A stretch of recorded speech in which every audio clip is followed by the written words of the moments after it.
Welcome to the Hudson Valley Disc Golf Podcast. We got Alex, Randy, Corey, Jamin, and Kevin's back with us this week. We didn't get to all our questions, Kevin, so Corey has a what if for you. Let's see if he can make one up on the spot. I've heard some of Corey's what ifs, so I'm a little scared.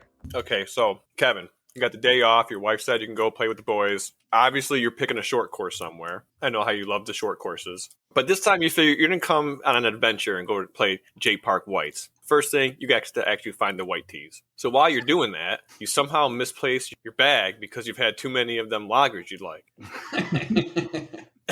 IPAs, Corey. Some kid on a dirt bike comes by and snags it, puts it on his back. 3 discs fall out of it. He's gone. All you got is your 3 discs. What are the 3 discs that you're going to use at J Park to play the J Park Whites? Okay, so I need a putter. You don't need a putter. The putter is assumed. It's like 3 plus 1. Okay. Unless a throwing putter. Your putting putter doesn't matter. You always get that one. That's a freebie. So my putting putter is the inner core, so I don't have to worry about that. I would have to have my first buzz that I ever had, the Ledgestone Crystal Z Flex. So I'd have to have the buzz. I would go with 2 drivers after that. I would go with Cicada, and I'd go with the Stalker. Stalker, Cicada, and what was the first one? Buzz. Your Buzz. Okay, and then part 2 of the question is, have you ever played the J Park Whites? No, I have no idea where J Park Whites even are. So this is definitely purely a hypothetical at this point.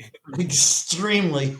Now, Kevin, you said you putt with the inner core. Mm-hmm. Has anybody ever considered what the plural for inner core is? Oh, I thought he said it already. I did too. Yeah.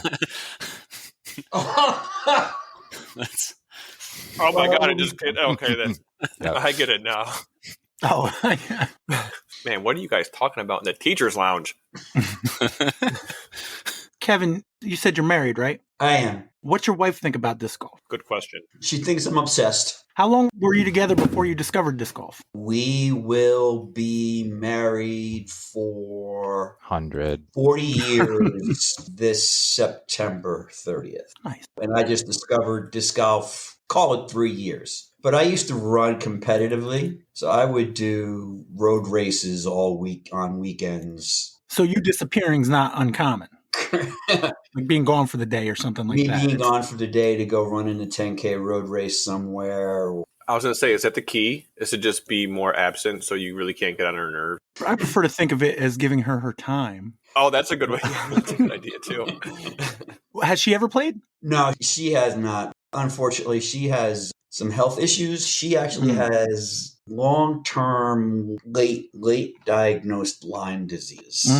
We both grew up on Long Island, and she was in the dunes back in March, April, out on the beach, just with baby oil and iodine and getting suntans at least on your faces and stuff like that. Kind of like walking in the woods and throwing plastic at trees, just hanging out at the beach. So had Lyme probably before anybody even knew what Lyme was, which has given her all sorts of other health-related complications, all kinds of arthritic conditions and other issues that would just make it impossible for her to really get out and play. But she tolerates me doing it. She knows it lets me get out and get some of my energy and whatever out of my system. And I appreciate that. Yeah, heck yeah. I never really considered that. I mean, you think Lyme, you think the woods, but the beaches, there's a lot of stuff out on the beaches. Yeah, the deer, especially on the, Long Island, back and forth between Connecticut, deer are notorious swimmers and can swim across some of those waters, and they bring it back and forth with them. There are a huge deer population on the beaches down on Long Island. I know Heckscher's crazy. Yeah, Heckscher's got a huge herd in that part, or did even when we were growing up. In fact, that was one of the things my wife used to enjoy. Her father used to take her down to Heckscher, so they'd watch the deer herds. They'd come right up to the fences, and the people would feed them. When you're out on the course, what's your drink of choice? So my drink of choice when I'm out on the course generally is, water. Wrong.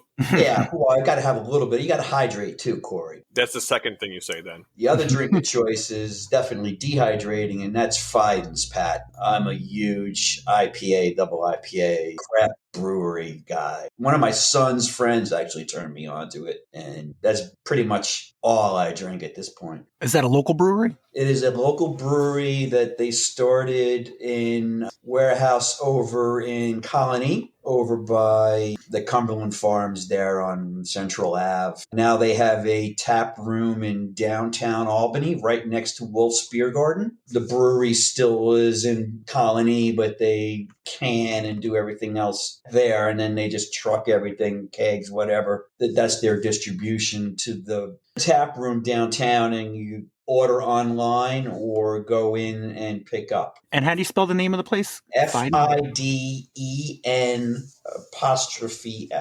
Okay, that's how I would have spelled it. It's a group of guys that were friends. One of them was a phys ed teacher in Guilderland. That's Steve. That's the main one. One of them was a farmer. I think one of the guys that worked there and worked his way up as a brewer was a butcher at one point in time. Alan, I think, is always kind of, as far as I've known, and one of the guys has always kind of been in the brewery marketing sort of thing. So I don't know if he had a profession prior to that or outside of that. Yeah, local group of guys, and they're getting recognition on all sorts of craft beer websites and reviews. And there was an article recently where they had some can of beer of theirs that was selling in some market in Hong Kong for like $80 a can. Nice. I mean, I'm not drinking it, but Yeah, I'll take a PBR, please. Thanks. All right. So what I wanted to do, it is the last week in disc golf before the time change, because we've actually made the time change. And fittingly, there's not much. So I thought we'd go through that. And then Mike Schwartz posted leagues and such in the area, and I thought we can go through that. So last week in disc golf, March 4th through the 10th, Monday and Tuesday, nothing. Exactly. Wednesday had deadbeat doubles. They had 9 players play yellow. John Garb played Cali and won with a 49. Thursday, This Beat Club Year 2, Week 1. Played at Central Park, Schenectady, White Tees. Had a tie for 4th place with 7.5 points between Greg Kurtz and Tim Goyette. 3rd place, 9 points, John Steffen. 2nd place with 10 points, Justin Winter. And your current leader with 11 points, Jordan Johns. Bridgeport Thursday handicap, Frank Richards shot a -1 to win that. Friday, there was nothing. Saturday, Glens Falls Disc Golf had a tag round at Crandall. 35 players showed up. Had a tie for 2nd with -3 between John Derner and Jonathan Klingler. They both shot a -3, and Travis Winkleman took it down at a -7. Sunday, Long Island had Sunday doubles, ABC pairings. The layout was 1 through 4 blue, 5 through 8 green, 9 through 15 blue, 16 through 21 red, and 3A gold. Had a tie for 3rd with a -7 between John Wisher and Pete Michaels. They tied with John Cronin and Bobby Schoen. 2nd place, -10, Billy Bloom and Jonathan Yacht. And your winners, they shot a -11 with an ace on hole 20R for the walk-off win. Hayden Cavalli and Kevin Casdilla. Also on Sunday Disc Cap, Sunday tags at Prospect Park had 10 players. 3rd place, Josh Lee shot a +1. Robert Gerstmann came in 2nd at even. And your winner, -4, Peter Fitzgerald. And Wedge 2024 Winter League Week 8, run by John Hafner, John J.P. Hafner. Mixed Amateur 2, 3rd place, Mark Affeck. 2nd place, Paul 2. And your winner, Matt Strickrod, shot a 59 to take AM2. In the Women's Amateur 1 division, Sherry Purdy came in 2nd to Kristen McDonald. Mixed Am 1, we had a tie for 3rd at 59 between Kyle Young and Patrick Rowan. And a tie for 1st place at 58 between Brad Dahl and Sean Ryan, who actually finished the round. Good job, Sean. Mixed Pro Open, 3rd place with a 56, Ryan Nelson. 2nd place, showing that he can in fact play disc golf, John J.P. Hafner shot a 54. And Nick Terralabithia Terralavoro took it down with a 53. Long Island posted their March tag update. 10 tag, Milan Misko. Justin Smith has the 9. Patrick Rowan with the 8. Jonathan Barnes with the 7. 6 tag is Jonathan Yacht. Chris Ward at 5. Kevin Hutchins with the 4 tag. William Pagnazzi with the 3. Phil Thrascinator Philip Rascona has the 2 tag. And Hayden Cavalli with the 1 tag. Discap tag update. Most rounds played, I think we're going to start with 12 rounds because we don't need to do 11. Anybody with 11 or less. You don't want to start with 2. No. 2. Well, no, Corey had 11, so I just wanted to, I figured you knew that. 4 players have 12 rounds. Ryan Yadow, Jason Gorsage, Tim Goyette, and Todd Lawrence. Evan Parsley still with 14 from last week, so, what's going on there, Evan? You're not going to catch 77 that way. Mike Sancelli with 15 rounds, and the most rounds played with the best tag of all these people I just mentioned, the 21 tag, Brian Bickersmith with 16 rounds. Oh, because you didn't mention me at 11, right? He didn't. No, you don't count. No. I do have one tag better than Brian Bicksmith. We are tag buddies, or tag neighbors, I should say. But yeah, just want to make that known. If this was last year, I would have a wood tag right now, not plastic. Just saying, top 20. With 5 less rounds, though, than Brian. Yeah, he's playing his game, I'm playing mine. The long game. Is that what you're saying, Corey? So the top 10 have combined for 13 rounds played. Jason has the 10 tags, Sean Partee with the 9, Joe Jaskolka with the 8 tag, 7 tag is Danny White, Tucker Kozlowski with the 6 tag, Ryan Nelson still got that 5 tag. Alex, when are you going to challenge him? Eventually. Ryan Clare with the 4 tag, Dave Hudson with the 3, the 2 tag is Adam Gill, and Ethan Haters with the 1 tag. All right. So that's the last week in disc golf. And like I said, Mike Schwartz posted some leagues that are going to happen around the area. So Monday, you got SPAC Dubs. Random Draw Dubs starts March 25th at 5 o'clock. $5 to play. Tim DeFranco is running it. That's at Saratoga Disc Golf Course. People don't know what the word SPAC means. I didn't, so I'm glad you specified that. Also on Monday, Prospect Park Dubs Points League. Random Draw Dubs starts March 25th as well at 5. $8 to play. Jason Gorsage is your league director. Anybody have any idea if they actually played tonight? Oh, wait, did he say he was going to do casual dubs? He was doing a dry run or whatever, potential run tonight. Yeah, they probably did. And Colonial Acres, they also have Random Draw Dubs on Monday. Starts the end of April at 4:45. $6 to play. Mark Bryant, league director. Yeah, I think Mark is trying to get the dynamic disc baskets installed before we start the league, which is why it's starting a little bit later, or at least a lot of the coursework. I don't know if he's going to get all of it done. I think the course also determines when you can start. If you've got a short layout, and I mean, that one obviously there's a specifics, but these other ones not start until the 25th. It might not be feasible until you can start around at 5 o'clock, I guess. Mm-hmm. Speaking of getting the baskets in, if you know if they're doing any work days or anything for Colonial, let us know. I wish I knew. So Tuesday, we got the J-Dubs Points Championship on their private Facebook page. Random Draw Dubs with Point Series starts March 19th, 5 p.m. $10 all in. Corey Cook is your league director. And I can't remember if this is... I forgot what Jeff said. If this is like the 16th year of J-Dubs, something crazy. I should ask him, but yeah, got to keep it going. So what's with the private Facebook page, Corey? I think it was probably within the past few years with the influx of like spam and other bullshit. Boobies Facebook and stuff. wee-wees and yeah, such. all that stuff. I think Jeff just like switched it to private instead of turning on post approvals or anything like that. I mean, it solves most of the issues, except now you can't revert that change. You can't go from a private group in Facebook to go back to public, because there's this whole thing about like, well, people join a private group, and now once you make it public, maybe they didn't think that it was going to be like that or whatever. But yeah, so it's private. But if you were in it last year, you're still in it. Right? It's the same group, essentially, right? That's the thing. I didn't really want to close the Facebook group and reopen it because it's got like 300 or 250 people in it. And not that it'd be that hard to send invites out again, but I didn't realize that like I could share the private group to a public group and it would give people an option to see the group and join it. It'll show the info. Yeah, I thought maybe it would just say, oh, this post is from a group that you're not a part of, and which would have been useless to share, obviously. Yeah, so just some Facebook nonsense. All right.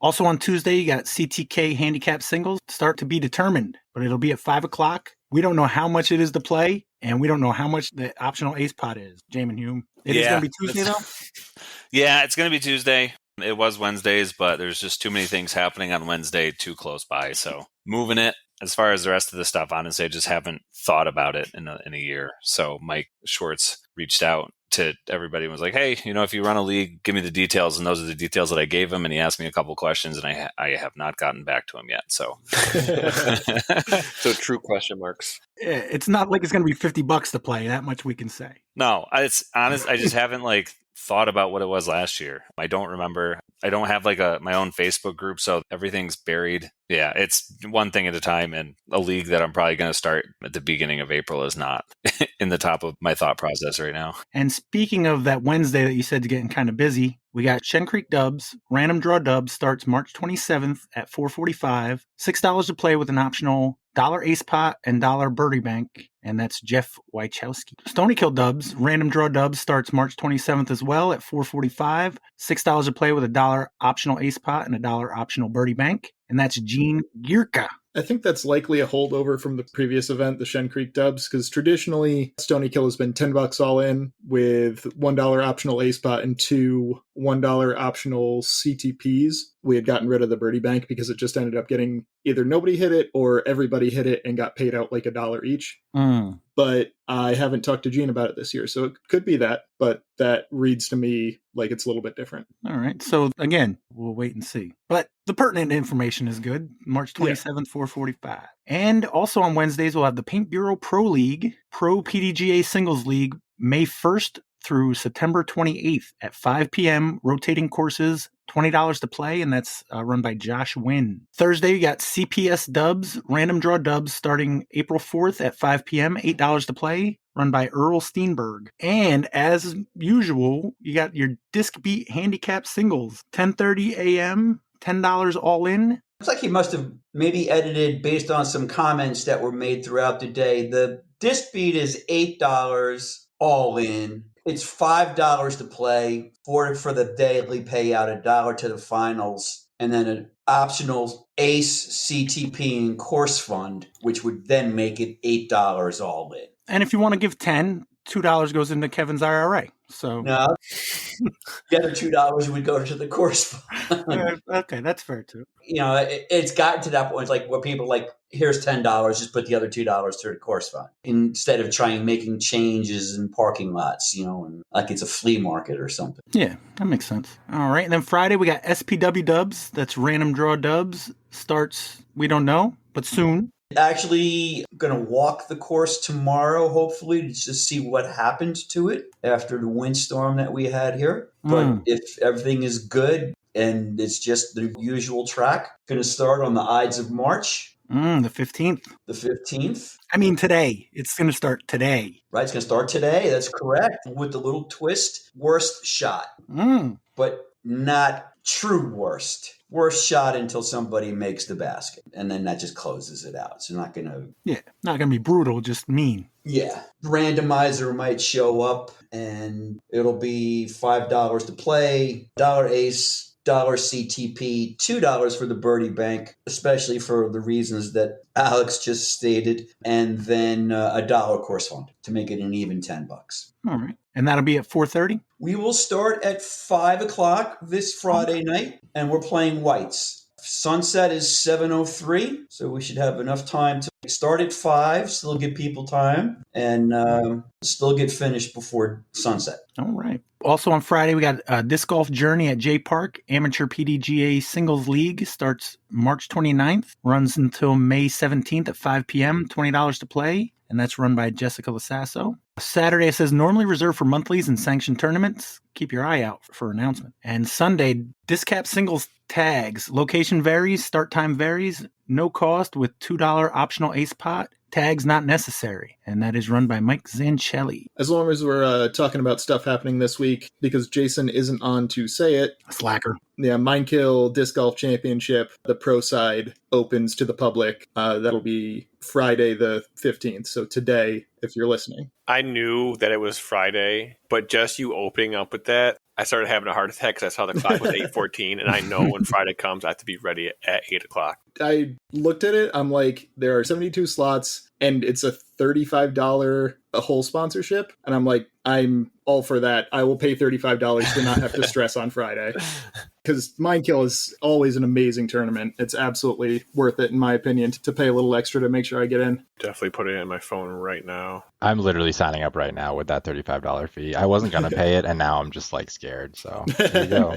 It's already half full, just based off of the ratings and whole sponsorship signups. I thought I saw it was 34 registered already. 35. Yeah, for whole sponsors, women's, and top rated pros. Right. You needed to be above a certain PDJ level to be able to register it. Well, unless you wanted to sponsor a hole. Yeah. Did anybody have anything else? There's a women's global event at Crandall this year. If you're not signed up, get signed up. We've got a little bit over a month before I have to order players packs, so we got all the time in the world, but the sooner you sign up, the more people are playing, the more people are going to sign up. It's kind of a cycle. Get in on that. And then also, by the time this podcast has dropped, I will have this all out on Facebook and stuff, but I'm running a couple of Sunday CTK Flex tournaments this year to raise funds for the red tee pads. NT signs. So the registration for the first one of those, which is going to be in the middle of April, is going to open on the 18th of March. So next Monday. Jamin, you have discs to sell, right? Yes, and I also have Crandall discs to sell. If anybody wants to do something, I've got plenty of things that you can do. I'm pretty busy. And I think Jason also said that if anybody ordered discs and is around SPW on Saturday or won't be around SPW on Saturday but wants me to pick up their disc, I'll be there Saturday as well. So I already going to need to pick up Nick Salvano's for him. So if anybody needs me to pick up their disc from Jason on Saturday, I can do that as well.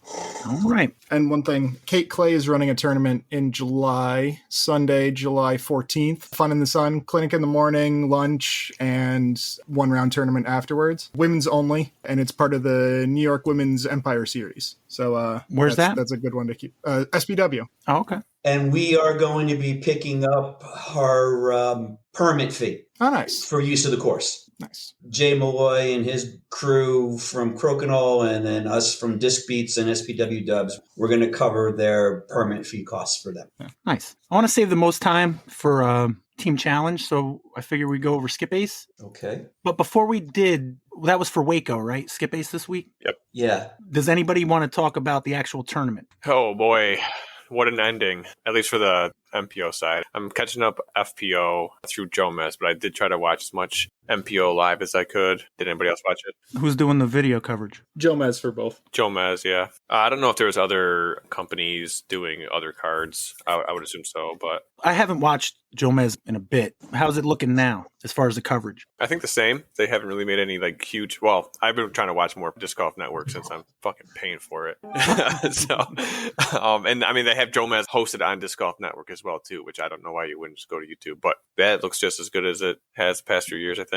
Yeah, looks good. They've been doing some other card check-ins, which I think is cool. You know, they show other players playing the hole as opposed to just the card they're covering. Yeah, it's a good feature. Yeah, which is nice, especially in the last round. Do they have a dedicated crew that just films? They just use it for that kind of B footage? Or how's that work? I think Jomez is, like, they're integrated with the Pro Tour. So they end up doing a lot of the filming anyway, I think. In the past, they would have like chase card check-ins and they'd have like shout out Gatekeeper or whoever else. But I don't know if I've ever seen that in a while. Because like you said, they're kind of integrated with the Pro Tour now. I guess you have to watch both and see. Yeah, you'd have to see if they're just ripping the Disc Golf Network footage. What about the music? Not as good. Yeah, this one's kind of in weird. my opinion, but it's a bit more techno-y, but you know, it's still got sort of that iconic rhythm, but it's definitely a little bit different. I think it was their music, maybe going back 5 years. I'm guessing at the number, but I would watch the footage and I was like, that sounds so familiar. And then one day I was watching a commercial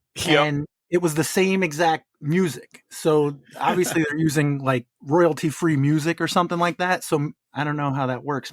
I definitely saw it. I don't know the name of the DJ, but I believe Jomez is like friends with the guy who makes the music. I don't think it's just royalty-free stuff. Well, no, I mean, back then it. Oh, back, yeah. I'm talking about, several years ago. They must have found somebody, like you said, if they know somebody. The music on this, the beginning and at the end, that's Andy Lewis. When I was first starting to do this, he was like, yeah, I do music. I'll send you some. And that's why, like at the intro, it says Wheels. That's his nom de plume. I don't know.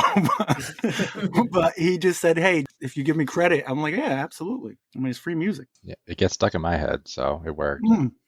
I was just looking for something laid back. And I think even Jack sent me something and it was just too upbeat, you know? I'm not an upbeat person. So I wanted something just, you know, whatever. They call me Mellow Yellow. Exactly. So they got new music. They do check-ins on like all their footage now. If there's something popping off, they'll like flash, they'll like switch to it real quick and give you a little clip. Yeah, like if there's only one birdie on this hole on the day, they'll switch over to that and show that, or if someone's that sort of charging like final round, or if Corey's thrown into a tree and I happen to be setting up the camera, that kind of thing. Yeah, you'll just see a random disc fly across the screen and they'll flash to the who threw it, and it's me with my hands in the air. Yeah. Okay. I got Alex like that too. Now that I think about it, at Mindkill. Yep. All right. So what about the tournament itself? Alex, you watch it? I watched a good chunk of it. I'm still working through the coverage. Okay, so did anyone watch the ending other than me? I did. I watched it live, yeah. It's the day after, Alex. You probably already know who won, but... Yeah, I don't mind spoilers at this point. And then by the time... It's actually Friday, so you've had plenty of days. It's actually... So Sunday, Kyle, Anthony Bohansky, and I went to FDR. You were there, right, Pat? Were you there? Did I see you there? Did I see you pull in? I went for the league, and then I went to take a piss, and when I came out, everybody was gone. So you didn't even play. I didn't even play. Well, I wasn't really feeling it anyway, and they switched it to white front because of the rain. Yeah. So yeah, no, there were 2 groups of 5, and I'm not gonna jump into 6 of them. So I ended up going to Warwick. Oh, okay. Yeah. Well, anyways, we went there to play, and then You didn't play in the league? no, that's what was funny because I'm like, oh yeah, league's going on, and we got there right when league was starting. Like, oh, we'll start in the back 9. Yeah, so we get the whole 10, and we're about to get started. Ryan Nelson, JP Hafner, Jason Gorsuch, Nick Terralavaro, and somebody else I think was on the card, and they showed up at the same time. And they're like, you guys didn't want to play league? I'm like, no, I could just get out here to practice. But anyway, that's all to say. On the way back, I spent the whole car ride in the back seat watching the final round. Kind of became like a 3 or 4 man race towards the end. Anthony Barella was charging. By the time he was in the clubhouse, there was other people still ahead of him or one behind him, and they ended up passing him. But it basically, in my opinion, it came down to Gannon Burr, Mason Ford, and Niklas Antala that probably were going to win it. And Luke Humphreys. Well, Luke Humphreys was there, but I didn't think he was like... I thought the other 3 guys had the best chance at winning it. Like Luke Humphreys was kind of up there, but I think he kind of had a couple bad holes in the beginning of the round, maybe. Okay, I was going to say because at the end of the round. Yeah, so then like the last 9 holes, Luke Humphreys starts charging. Niklas is still playing pretty good. I think all those guys kind of had a couple bad holes. Gannon Burr started trolling towards the end and giving up strokes to Luke Humphreys. And then did Luke Humphreys end up taking the lead at one point? Like he had solo lead. Yep, solo lead with maybe 2 holes left. Yeah. And then the final hole, right? That's hole 18. Luke Humphreys puts it on the OB green and then basically has to make that like long putt. I don't even know what it was, 80 feet, maybe 60 feet, depending on the spot they gave him to try to save par to push it to a playoff. But then Gannon like laced the hole too because he got the birdie look. When he hit that putt and he just kind of like, I don't know, let out his emotion. Like he really almost let that slip in like an AB-esque fashion. And I don't know, it was pretty crazy. It would have been crazy if Luke Humphreys won it too, because who ever expect Luke Humphreys to win like a pro tour event? But he was playing really good. As someone over 30, I was rooting for Luke Humphreys like the whole time. He's playing against like young lads. Yeah, I was rooting for AB mainly because like I picked him. And I was rooting against Luke Humphreys because I think I checked Skip Ace before the final round started, and I know they're kind of unofficial, but I was just curious like where I sat against everybody else, and I saw Alex was beating me, I think, and he had Luke Humphreys. I'm like, come on, Luke Humphreys, you got to fucking blow this. You got to drop down some paces. I need to get these points. But I thought it was a pretty good tournament. I like the fact that they played different courses because I feel sometimes some of these courses, when they play the same one every single day, like the golf gets kind of boring to watch. I can see that. I was just going to say, I really like the Beast. That's one of my favorite courses to watch. You know, it's just such an iconic course, and it's so early in the season. It's like really getting back into disc golf for me. That course, I feel like, is the most interesting when it's windy, like when they're struggling to putt. The weather this time of year, it's so likely to be windy and, you know, exciting with that sort of thing. I'm never a huge fan of seeing, you know, a ball golf course added to the Pro Tour because it feels like it's just bomb, bomb, bomb, bomb, bomb for 90% of the shots. But, you know, I do get your point about having a bit of variety and making it more fun to watch. And then going to the final round, it wasn't like Jeremy Colling, Nate Sexton, and Paul Ulibarri all in the top 10. Or at least That's top the thing 15. that got me.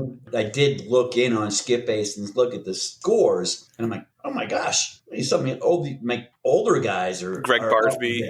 Yeah. Who I had on Skip Ace.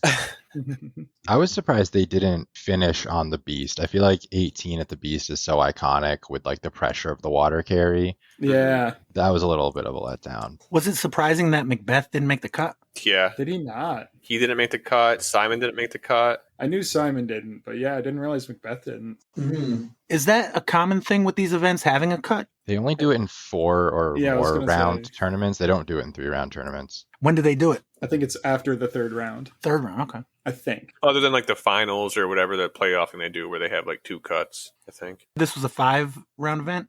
4. 4. So I assume it's 4 days then, like a Thursday, Friday, Saturday, Sunday? Mm-hmm. Okay. Oh, well, that was another thing too. Yeah, at the beginning of the tournament, they had weather delays that pushed like cards into the next day. So like the lead cards had to basically, or the people that were playing good had to play first thing in the morning and then again later on in the evening. The lead card on one round for FPO, I think, had to go out at 7:30 in the morning to finish their round before they went out to finish the final round, I thought. Yeah, that's that pre-time change disc golf, So with Skip Ace, we had 32 last week with the chess.com invitational with Prodigy Presents Waco, which I guess that's why they made a disc called the Waco. We got 41 players this week in Skip Ace. That's like a record, I'm pretty sure. I don't think we hit 41 all of last year, did we? We got into the 30s, I think. Couldn't tell you. Actually, wait a second. I was just about to try to pull it up quick. 36 players last year, and we've already got 41. Actually, up 44. Well, that's the overall, yeah. Even though we had 41 for Waco, some from chess.com didn't actually make their picks. For Waco. Yeah, for Waco. So DGPT and Prodigy presents Waco. Like I said, 41 players, 5 didn't make it to the positives, including Lefty Flick 21. Oh. Damn it, Ross. Couple team names, Turtles in Your Face. I think that's Justin Muccelli. That's what I was going to say, yeah. Okay. Dell is the best pots. Alex equals Stinky. Kyle Hirsch and Brian Bickersmith not even cracking the top 29. That is surprising right there. Well, Brian's surprising. Kyle, it's expected.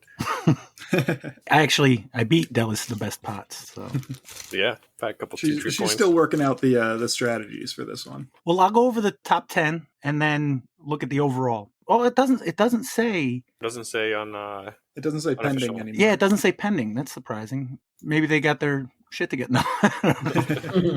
Usually on Mondays it's still pending, but top 10. 10th place, the mysterious AJ. Kenji Klein in 9th. Jason Lasasso Star in 8th place with 573 points. 7th place, Mark Bryan, 592. Corey Cook, still top 10, but 6th place. What's going on? I'll take it. I'm a new man. I mean, compared to last year. All right, so all about consistency. 5th place, we got the Flying Squirrel. Got Corey by 7 points. Look down there, Corey. Oh, is that you? That'd be me. What'd you do? Pass out on the keyboard and you hit some and picked your team? Picked AB, Greg Barsby. I don't know. Yeah, no, these are solid picks, except for Erica Stinchcomb, but you sacrificed 30 to get some other picks. But you did pick some old dudes, and according to Jamin, isn't that the suckier Robinson? Ezra? No, he has Isaac. Is Isaac the good Isaac Robinson? Is the better one. Yeah, he's the more decorated one. More decorated. Reigning world champion. 5th place for the Flying Squirrel, Shane Delimitor in 4th place. 3rd place ahead of Corey, Rob Weist of the Mississippi. Hate to see it, but a lot of golf left. A lot of golf. I was going to say 42 points he got you by. Yeah. 2nd place, Ryan Travis, 148.343 with 690. And Alex Potts in 1st place. Wow, over 100 points. 829 points. He had everybody with positives. Yeah, no negatives is a big one for sure. Mm-hmm. Big time. Yeah, Lefty Flick 21. No. Cat Merch with 30 was the lowest. And Luke Humphreys, that's the guy Corey was talking about, right? Yeah. Yeah. I have a tendency to go back to the, like last year's event or the year before even, and, see who got like 10th, try and get those people because they tend to be a little bit more cost efficient. Is that why you went with KJ? Because I did the same thing. I started off with Kevin Jones and Alexis Manduano, but I kind of like her as a pick most of the time anyways until I'm like, I did a little day of, let me just change it up a little bit. And I dropped her and picked up Deanne Carey, which was a good thing because then I opened up Instagram like 30 minutes later after picks closed and it's Alexis Manduano's post saying she dropped out. Like, whew, dodged the bullet there. Yeah, similar process for sure. All right, so after 2 weeks, we got 44 players overall, 3 still in the negatives. Brian Heller, 39th. He missed the week 1 as well, so that's somebody I have a feeling might move up. Flying Squirrel in 26th place. That missed that first week. Yeah, 2 points ahead of Zach McDonald, 102 points ahead of Kenji. Kat Bemis in 25th, just under 100 points behind Jamin in 24th. Mike Warner Highland version in 23rd, behind Jason. Bickersmith and Kyle Hirsch at 18th and 19th. Kristen McDonald in 17th. Ryan Nelson in 15th, behind Randy Bobandy by 15 points or so. Austin Swartout in 12th, behind Kate Disk. Caitlin Clay. Caitlin Clay. And top 10, Brian Monahan of Camel Case Corey. Camel Case Corey, yes. Represent. Heck yeah. 9th place, Mark Bryan. Brandon Klein drops from 1st to 7th because he didn't make picks. 6th place, the Mysterious AJ. Or maybe he did. No, he must have because he's got 1,300 points. Yeah, that'd be crazy. He really popped off week 1. He got 1 Holy week. crap. Yeah. 6th place, the Mysterious AJ. 5th place, Shane Delamateur. Alex, his win in Waco gets him up to 4th place. Rob Weiss of the Mississippi in 3rd behind Corey. Already it's a tussle with Corey in 2nd. I wouldn't want to tussle with anybody else. Yeah, Ryan Travis 148,343 with 1,666 points. Unlucky. 55 points ahead of Corey. I did wonder, does anyone know who Callie Josh is? You know, real quick, I don't know how to deal with this Facebook stuff. Mm-hmm. I saw something about some kind of request. For example, John Hafner, when he posted for League, he'd been off for a couple weeks, I think, and had somebody filling in for him. So he hadn't been posting about it for results, I mean. And I had to give it approval or something like that. I had to approve it to, because he hadn't posted since I changed all the settings because of the porn and such. Yeah. And I could have sworn there was this dude that sent a request on the page, but it just said hi. And I'm like, is this person saying hi just so then I accept it and then the next post is going to be porn? And it was like a California thing. And then for some reason, because Buzzsprout just got a new app. It's always been web-based. So I downloaded the app and I was, looking through the app because it was new. And I saw that, hey, there's a listen from California. And then there was that person who requested to say hi from California. And now there's a person on Skipbase, that says California. Now, I don't know if that person's name was Josh. I don't remember any of that information, but that's the best I got. I was just wondering if this is some type of manifest destiny where we finally reach California. We spread across. We got Josh from California in here. Now, what do you have to do? He has to resend a message or resend a request because you blocked his ass? No, I didn't block anything, but that was on my phone. So I made a mental note to check Facebook later and it was gone. So I don't think I declined it, but I don't know. But he's even Weister of the Mississippi. Than Weiss of the Mississippi. Yeah, than Rob. But that's that story. Not half of it didn't make sense. But anything else on Skip Ace? The next event, and I'll post this probably tomorrow. Yeah, Texas State Disc Golf Championships presented by Lone Star. That's March 29th and 30th. So nothing this week. Oh, wait, no. Yeah, this the Open at Austin. Oh, no, I'm looking down already. My bad. Yeah, I had already made my pick, so I kind of skipped it. DGPT, the Open at Austin, presented by Flight Factory Discs, is this weekend, March 15th to 17th. So, like I said, I'll post tomorrow to make sure people get their picks in. Did you guys all get your picks in? Doing them Yes, now. I did. Yep. Just looking at them now. I was going to say, while I was rambling, I was hoping you're getting your picks in. I zoned out. I do too, even when I'm talking. So, Kevin, how did the Tower Power New York Team Challenge team come together? I remember last year when it was starting up, maybe even the year before, we talked about would be cool to have our own team there. And I think that first year we were still building, so that was just way too soon. And then last year we were still in the midst of building. So when it was coming back around this summer, I just decided to heck with it. I'm going to step up and I'm going to throw it out there and see who I can come up with and see who wants to play and who wants to go. So that's what we did. I just decided I was going to step up and take care of it. And last year, how many teams were there? 7. So this is the only new team this year? Correct. We were the new team this year. I think last year the new team was Saratoga. All right. And this past weekend, was that your last match? That was our season finale because we did our neutral match way back in November. I was like, let's get this out of the way while the weather is halfway decent and still good. Everybody else has got matches this week coming up. So this was our last match for this season against Wilcox. And if you win, you do not get relegated to New Jersey. Is that correct?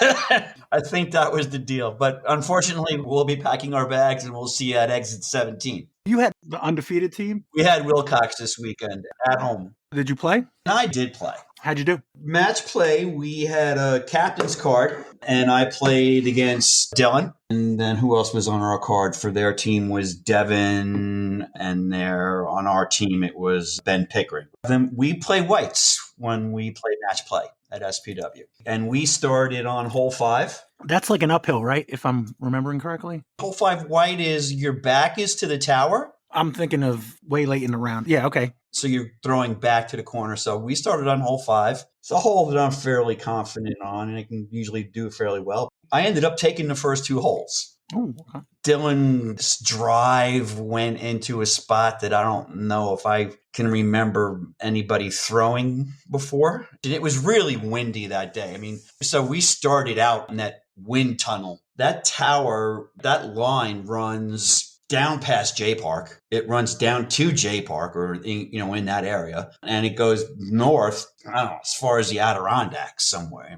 It just runs north. So that's always a wind tunnel coming out of there. So you get a windy day like Saturday, and it was challenging to say the least on a couple of the holes. So Dylan's drive went really out bad and on 6, and he just conceded. So I was up 2-0, and then we just basically pushed. He got a hole back on me, got another hole back on me a hole or two later, but we went into the last 4 even.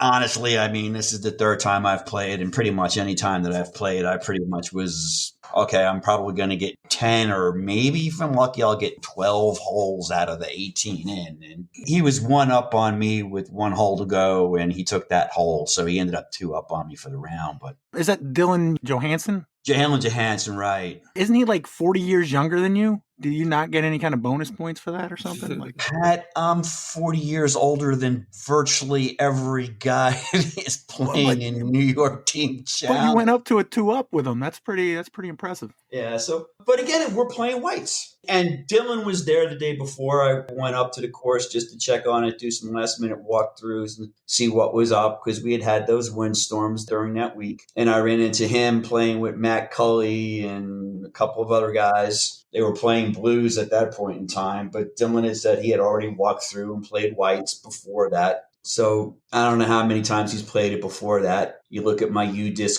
scorecard, I've probably played 10 times maybe. Yeah, 230 rounds lifetime, and I think 190 of them are at Wallace. So that's why you got to play the games. I'm also seeing, it looks like Sparky pushed Nick Terralabithia. Is that correct? Yeah. Nick's been lighting up Wedge League, so that's impressive. And let me tell you, I had the pleasure of playing with Nick and the other captain in dubs, and Nick was lighting it up in dubs. I don't remember who he played with when I played him with Jeff, but that loss is looking better and better, because if he's able to push Nick, I got no sweat off my back on that. Yeah. Looks like 11.5 to 6.5. Yeah, 11.5 to 6.5, and then we subtract a half a point penalty. We had a player whose kids got real sick the night before, and Dylan and Travis, they had contacted me a couple of days earlier and said, listen, what do your numbers look like? We're at 14-3. And I'm like, I'm down to 15-3.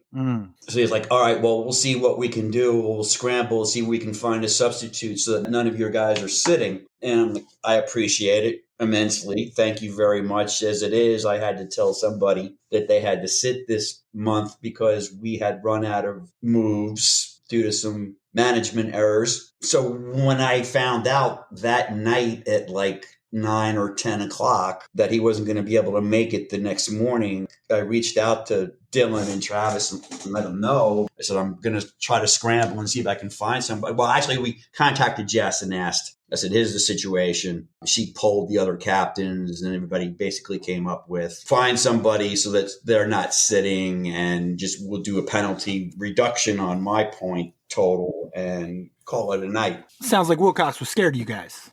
That's what it sounds like. They didn't go changing their rosters so that Simon Lazat and, all these other guys, Terry, disc golf guy. Oh, like you mean what Stony Kill did? Yeah, no, what you did. What J Park did, Corey. What? J Park did no such thing like that. Such thing. I reached out to our core group guys from SPW because of the late night drops and early morning drop even before the roster was fully submitted. So 2 of our local core group guys actually stepped up, John Duda and Nick Silvano. The Roaming Gnome? The Roaming Gnome, Nick Silvano. The other half of the Flying Squirrels, Corey. Never heard of him. Come on. Nick and I played dubs at Turkey Throwdown every year. Is our nickname is the Flying Squirrels. Oh, okay. And that's where Rocky came from. It looks like Kristen won her match. Jamie Borsch pushed, Struna won. And it looks like Evan Parsley won his match. My man got his first point of the season. But it doesn't count towards the tag rounds. I'm just saying, Evan. Sorry. Doesn't count towards the tag round. Although if he could have gotten Tim Goyette to put the tag up, it might have. Could have been. Could have been. I don't know what they did there or not. I didn't think about that. I could have been challenging people for tags. I would have lost every single time. I don't know why I'm even pondering it. I literally did not win a single one. Why would I talk about playing for tags all of a sudden? That's like missing the initial gap and then thinking you're going to hit a smaller gap off the fairway, thrown even harder. Like, where's the logic? With no run up. With no run up.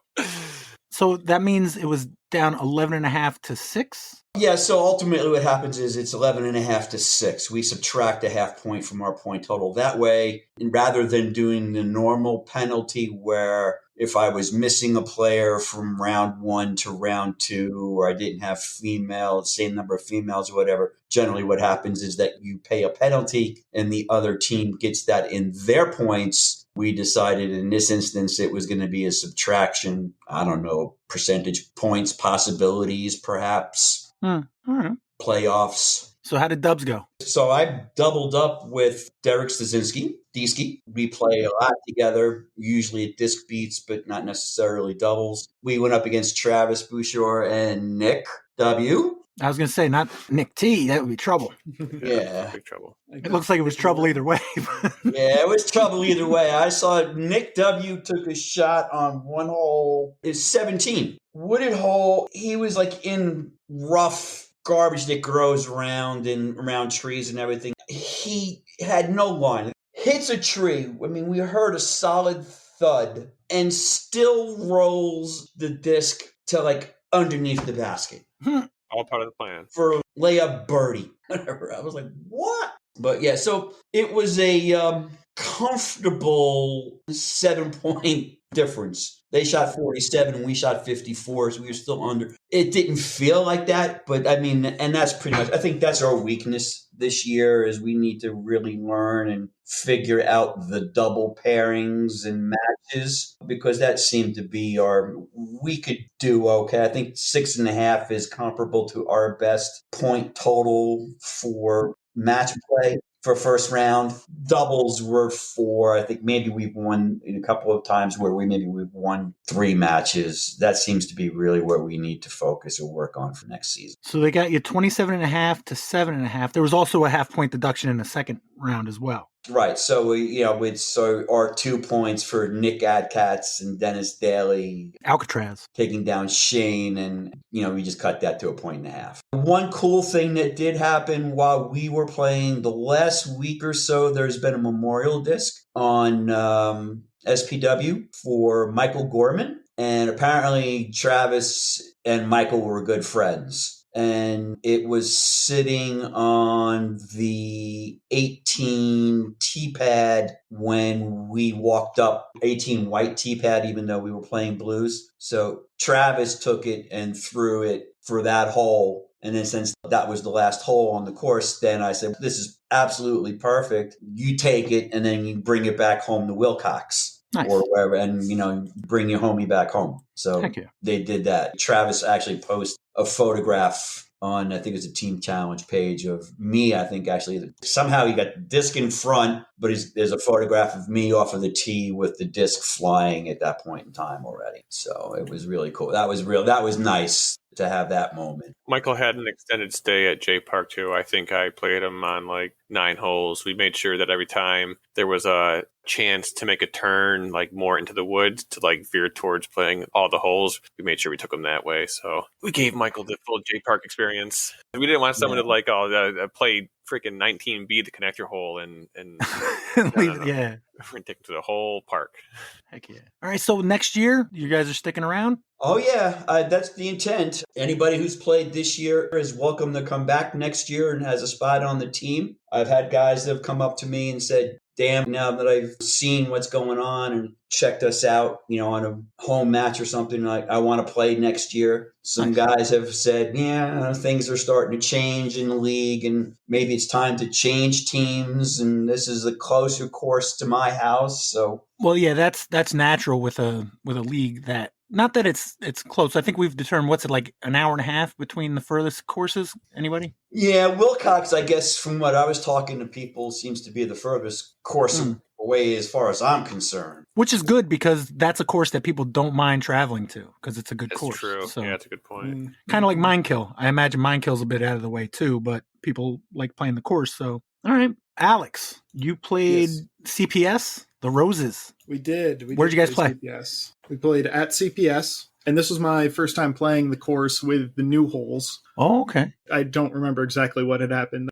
They were doing some construction on the park or whatever it was. They're building a new pool. New pool, that's what it was. So they lost a couple of holes and ended up building some new ones off in the woods. Yeah, interesting holes. I like the new ones. Didn't have any problems with them. And it seems like we've switched away from some of the holes that I really didn't like at CPS. So I'm happy with the changes overall. Win-win. Exactly. So going into singles, I think what had happened was we thought we were going to be 15-2, but we actually ended up being 15-3, and they were 14-3. So things got all sorts of switched around as far as numbers there. I think we had something like 21 unique players playing that day. Like we had a whole bunch of subs. Like some people could only be in the morning or only in the afternoon. So all sorts of weird stuff. So yeah, we were rolling deep for an away match, which is good for sure. Going into matchups, we had the triple card with 2 captains from each team, and I did not play well.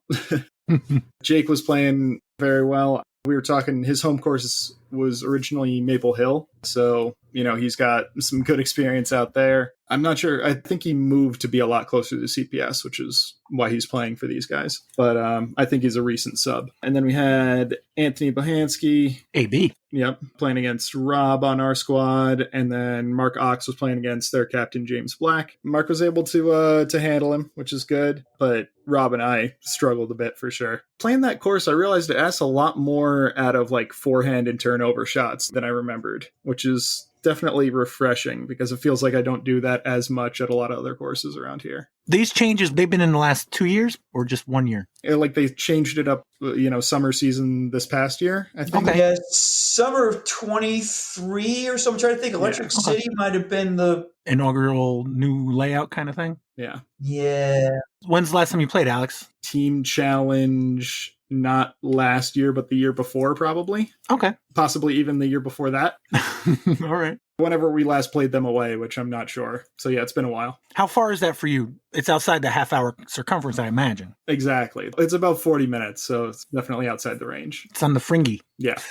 But yeah, coming out at singles, I think we were feeling okay. 7-10 is unfortunately not a great number because it means our half-point bonus for having more players than them doesn't actually change anything. But then also it means, as usual, we're going into doubles having to win 6 out of 9 matches. And that's always just, it's so tough to win 6 out of 9 matches, especially with, our squad is not exactly the heaviest hitters when it comes to scoring well, especially away from home. But looking at the scores in doubles, a lot of people really did put up a good showing. So proud of that, definitely. Yeah, I'm looking. I see a couple 1s and 2s and not too shabby. Yeah. But before we get to that, how was the spread? Spread was excellent. Did they have the generator going? Yep. They had the generator going, and they had 2 whole cardboard boxes around it to screen it from view. It's not even the view so much as the exhaust, the noise. Yeah, muffled the sound just a little bit. Yeah, that's a good idea. But yeah, we were set up far enough away from the generator that it was, like it was present, but it wasn't like it was an obstruction to talking with people around the food and everything. But exhausting the food's not ideal either. Did anybody have gushers? That's the question. No gushers, but Kyle Hirsch did bring Uncrustables, so that's always good. That's an A-tier spread item. Mm-hmm. Yep. Although I think my MVP was the taco bar. What? They had all sorts of taco stuff,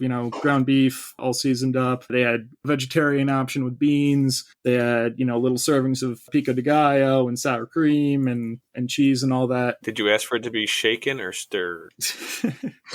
I'm imagining when you go to an event where it's got the little candle underneath the whole Megillah, or no? It was similar to that, to be honest. I think it was set up where it had 3 bays, sort of. 2 bays of, regular ground beef taco meat and 1 bay of the beans. But yeah, hot food, always good. So what you're saying is Jamin could have had some, but I wouldn't want to play with him during dubs. You never want to play with me during dubs. Yeah. I forgot to mention spread. Well, usually on the home mat, you're just going to, blow smoke up my ass anyway. So I usually skip it when you're home. We really need somebody from Wilcox here next week. Exactly, yeah. But I'm sorry. If Pat doesn't appreciate people blowing smoke up his ass. No, it's, but everybody's going to be like, oh, it was awesome. And it's like, yeah, okay, I believe you.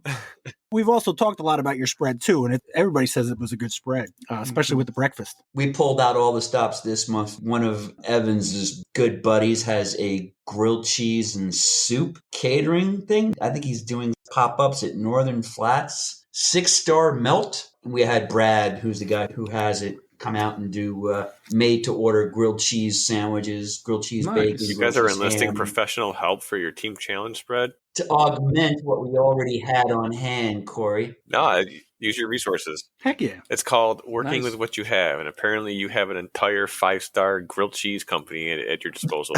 Dude, let me tell you, he threw a chocolate chip cookie and a slice of bacon on the grill, and next thing you know, there were just hordes of people showing up around the grill. It was that's the kind of food you only get at a state fair. That's impressive. Let's just put bacon on everything. Okay, idea. Chocolate chip cookie, slice of bacon on it, propane grill. That'll get the smells going for sure. For sure. Sorry, Alex, I didn't mean to step on your toes. No worries. So you needed to win 6 out of 9 going into dubs, down 10-7. Yep.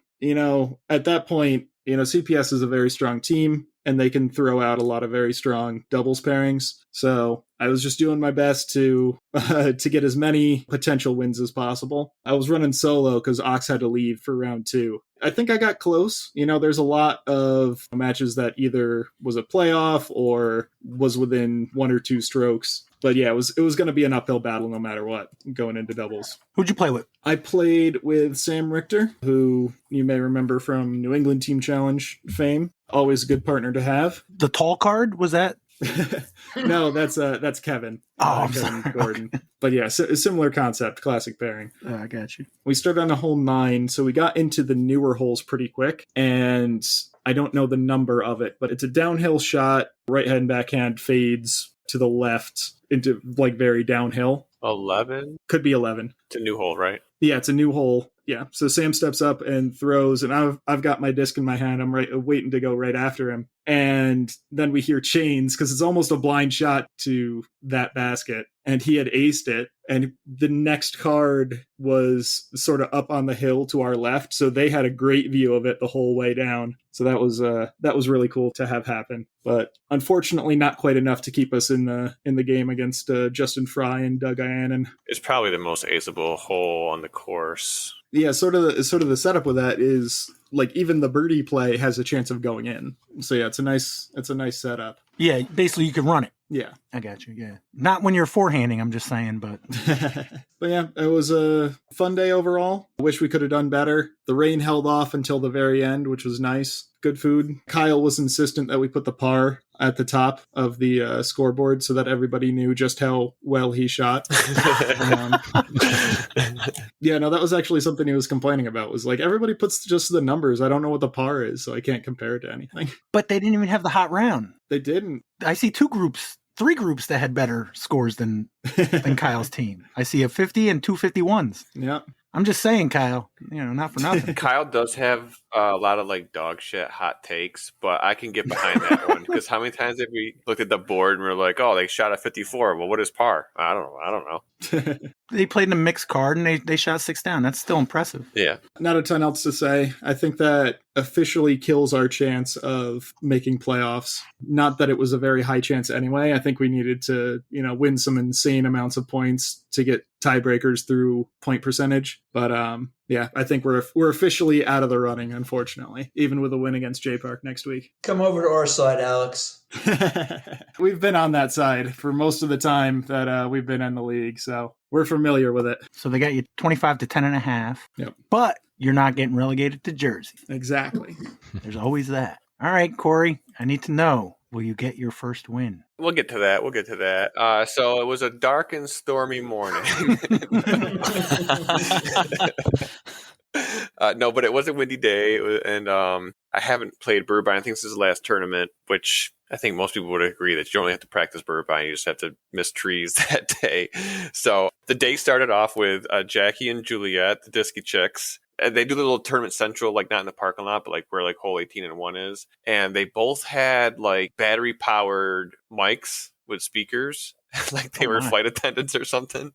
So you already kind of knew the day was going to be a little wonky as it was. And then they also had mimosas at 8:15, and I think they also had like a bottle of whiskey. So I think I woke up at 7. I got to the course by 8:15, and by 8:20, I was already had a mimosa, had a nice shot of some fancy whiskey, and maybe something else. But matchups were done the night before. I believe Brian and Alex did them in person with Jackie and Juliet, while they also did one of the episodes of their podcast. You're not allowed to mention that podcast. Minimal details.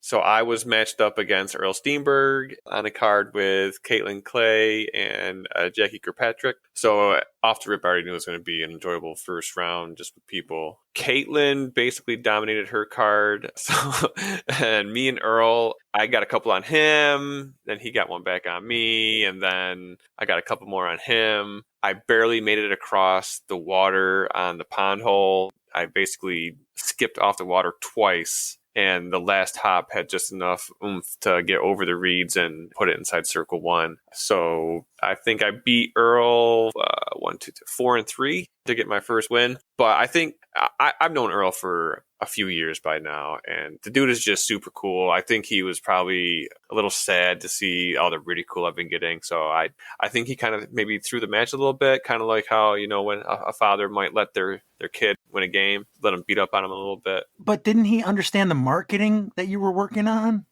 I was kind of starting to embrace the meme of me literally losing every single match this year. So I was kind of hoping to see that maybe I get matched up against Chad Larson or something and get my ass kicked by Chad. But no, so I got my first win against Earl. It was funny. I think during lunch, Earl came up to me, or we were bullshitting. He's like, yeah, people are congratulating me on your win.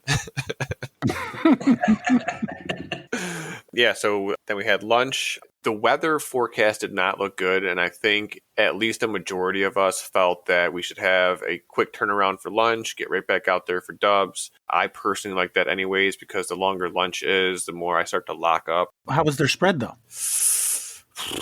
So I feel kind of conflicted, because it's kind of hard to not criticize, but talk about other people's spreads that don't have the same amenities as like J Park with like power and a pavilion. They had a generator that I had to start for them anyways. But so they had a generator for a couple of crock pots. I believe Matt Gamash's dad comes out with a grill, and he cooks up hot dogs and sausages. And I don't know if Juliet made them or if she was just the one trying to pawn them off on people, but they had like shrimp kebabs on the grill. You know, they had some of the classics like buffalo chicken wing dip and donuts and stuff, and plenty of beers and adult beverages plus the mimosas. I do have to mention because there's this whole thing about the J Park team and a supposed plate gate or something where we had an issue where we ran out of plates during our lunch, which we quickly Didn't you have to run home to get them? I ran home. Some other people went to Stewart's. You know, we came back with many plates. They made chili, but no one brought bowls. So no one ate the chili. Because what are you going to do? Eat chili off a plate? But did they have condiments? You know what? That's a good question. They had to have. There's no way they were going to do that again, because that was a thing too, right? They forgot the condiments. So I had a sausage link. I probably just ate it plain, to be honest. I was probably that hungry. But given the circumstances, and there might be some room for improvement, their spread was totally fine. They had PBRs, and so I was cool with that. I was going to say, you're giving them an 8 no matter what if they got PBRs. But did you appear on the podcast? Nope. That was just the captains or the co-captains. That was Alex and Brian. I haven't been invited to other podcasts yet. But to be honest, I feel like people in the area they listen to me enough. They don't need to. I'm sure it's a good thing. So after singles, we were down 11-7, which, looking at the board prior, I didn't really see that coming. I kind of thought it'd be a little bit closer. If not, we'd have a 1 or 2 point lead. And they wouldn't even give you any bonus points for winning your first match? I think that was the bonus enough. Like, that's probably why we went 11-7. Like, if I would have lost, we would have been up 11-7. Fair enough. So the team took a hit for me, which I appreciate. So then, we went into dubs, 4 points down, and we got smoked, basically. We took 2 wins out of, 1, 2, 3, 4, 5, 6, 7, 8, 9 matches. We got 2 wins. I put on a mixed card. Me and Alexis on our team played against Jake and Amber from the Beast. They're 2 CNY people, Central New York people. And we were up like 2 or 3 with the last 4 or 5 holes to go, and we just totally fucked it up. Some of the holes at Burbine, they can be tough to get some of the birdies, depending on what your final stretch of the holes are. And then also in doubles, I don't know if people normally do this, but that's kind of what we did, where there's 3 holes that the women would play the short tees on. So in doubles, we did the same thing. Like the 2 guys teed off from the long tee and 2 women teed off from the short tee, which for the most part makes the guy's shot kind of pointless unless they really have an amazing drive. But anyways, Amber hit like a 50-foot putt on the second to last hole to tie it up. And then on the last hole, they went and missed like a 30-footer to not win the match and go to a playoff. So then the first hole of the playoff, we're on hole 5 at Burbine, which I'm not going to begin to explain it. You either know what hole it is or you don't. There's trees in the way. And I pretty much parked the hole. I was maybe 8 or 9 feet. Tell me how we both missed a fucking putt. I don't miss 10 footers. Like, I'm pretty solid from within 8 to 10 feet. In any case, I missed like a 9-footer, and I was so disappointed in myself. I don't know how I did it. My thumb didn't let go of the disc. I completely airballed it right side of the basket from within 9 feet. I felt like Hella Blumroos or Evelina like 2022. Like, it was terrible. So then we lost in a 2-hole playoff, basically, after they again like parked hole 6, basically. Am I seeing this right? Did you guys shoot a 50? Yeah, so 50 I think was like the hot score, but like I said, yeah, I see Chad and Steve is the only other 50. 3 of the holes the women teed off from the short tee, which still a 50's a 50. 50 is a 50 on the board, and we don't know what the par was, so we have no idea how far under par that was. You know, if you put that up at the top, everybody would know. Yeah. So yeah, we lost dubs 14-4, I believe, and the final score was 25-11, which I think was good for Burbine's playoff hopes, and just another L for Team J Park. So, what's your record? 1-5. Alex, that's the same with you guys? Sounds right to me. And Kevin, you guys are 0-6? 0-7. 0-7. Yeah, because we played our neutral match already. So all these guys have got to play their neutral matches this weekend. Yep. And I think 25-11, I don't have all of the scores ahead of me, but that might have been like our biggest blowout. I feel like every time we've lost, kind of like disc captains, every time we've lost, the score has been really close. So our point percentage is always really good. You know, we were only, a couple dubs matches away or a dubs match away from winning a lot of our matches. I could have totally made that all up too, but that's just how it feels right now. So we've basically got a representative from each match, right? The only other match left is it Saratoga Revolution and the Whips? Yep. And that's at Saratoga? Yep. All right. Before that, Jamin, Russell Wilson on the Steelers. What do you think? Maybe it would be good for a year. Maybe he's like, he's got a trail of the dead behind him already. I think Seattle is still paying for him, right? No, Denver. Oh, I thought that Seattle was still paying for him before that. No, that was just a trade. Oh, okay, gotcha. And then Denver signed him to a deal. Yeah, gotcha. And they're getting out of it early, so they're paying like almost either $40 million or pretty close to it. And he actually had more touchdown passes last year than Pittsburgh quarterbacks had in the last 2 years. So. Oh yeah, no, I think that he would be a huge boost over Mason Rudolph or the other guy. I can't even remember his name. Yeah, no, I think he'd be good. I think Mike Tomlin, he's like incredibly good at handling stupid football player personalities. I mean, the three Bens back in the day, Le'Veon Bell, what was the other guy? Antonio Brown. That's the one that he looked like a normal football player until he left the Steelers. Until he left Pittsburgh, yeah, absolutely. Then he looked like an absolute psychopath. So, like, I think that he's a very good coach with dealing with players and their unique ticks and making them work towards a team goal. So maybe that's something that Russell Wilson would benefit from. I'm sure he's been humbled enough at this point that he'll be more willing to accept that teaching. I think it's a good fit as far as both sides. Yeah. They've got a good offensive coordinator now, or a better offensive coordinator. So, yeah, I would love to see them with a competent quarterback. I feel like they would have a lot easier time with anything. You know, if they're coming out with a winning season every year with what they have, then imagine if they had anything useful. Absolutely. I mean, and if TJ Watt stays healthy, I mean, if Russell Wilson can take them from a 9-8 team to an 11 or 12 win team, you know, he doesn't have to shock the world. He just has to help win 1 or 2, maybe 3 games that they might not have won. You know what I mean? Yeah, no, it reminds me of Corey's disc golf bag. Like, if Corey's putting together 950 rated rounds with a bunch of Halo discs, imagine what he do with good Frisbees. Right? You're the second person to tell me that in 2 days. Sorry. I say that looking at a really nice Halo Rock 3 right now. So more importantly, though, what about your match against the Revolution? That was a good match. The rain held off all day. It was a little cold. I got there in the morning and threw a few shots and nothing seemed to work at first. I was able to warm up a little bit and get things moving again. But after my first warm-up hole, I was like, I am screwed. But no, for my first round, I was paired up against Tucker Kozlowski. And Saratoga is a course that Tucker has probably played 4 or 5 times the amount that I have. 2023 Hudson Valley Disc Golf Podcast Co-Player of the Year, Tucker Kozlowski. I'm sorry, go ahead. No, that's it. I forgot his full name. Sorry. Yeah, Government name. Yeah. So I started off pretty good and was able to get a couple points on him early and kind of just held on for the rest of the round and was able to take a win in that. Then in doubles, me and Marcia shot super hot. I think we shot a 44, which was tied for some of the men's teams that were playing that day, and was able to win that one too. So it's always nice to go out and get a couple wins on the day. Makes you feel a little bit better about your team's chances, regardless of what else is happening. I would think it was more impressive if I knew what the par was at the top. Oh, yeah. Actually, it'd be less impressive. I'm trying to figure out what FTS is. It's whatever you want it to be. Yeah. You can. I was not told that for a while, and they would always just tell me, "Oh, it's just anything you want it to be. It's just a TLA." What's a TLA? A 3-letter acronym. Oh, okay. That's on the bingo card. Randy, what about your rounds? All right, so in the morning, I got matched up against Levi Vadnais, and if you haven't heard that name before, I don't think any of us had either.